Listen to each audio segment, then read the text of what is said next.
Wat een noffelijke dag, Joert. Jawel, en dan kun je boeten zitten. Dan kun je even op het bankje in de zinnenzitting in en dan viel het zuiver ware moon. En dan krijg je, om het samen eens te zeggen, de lentekriebels. Ja, het waait dan nog wel, maar die wind viel ik net echt koud aan. En de komende dagen, het blijft gewoon warm voor de tijd van dier. Het wordt nog wat warmer.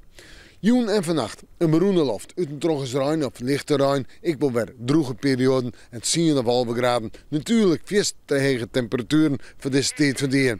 En dan de wind, die zal zwak of matig wezen, komt uit zuid-zuidoost waai. Morgen een dag met even wat bewolking, maar ik werd flink wat zinnen en dus ik werd flink hege temperaturen. 14 tot 16 graden, het mooier wezen. Ja, de wind uit het zuidoost waai, matig en vrij krachtig. In de nieuwtijd in de nacht staat er gewoon weer meer bewolking. Een warme nacht maar misschien wel 12 of 13 graden. En dan volgt het tongetje, het vooruitzicht. Tongetje een meest bewolkte dag. Ik denk droeg of haast droeg. En een temperatuur die de wijze maakt 16 graden. Vrijdag komt er meer zinnen, 16, misschien wel 17 graden. En dan hebben we het over warmte. En dat begin november.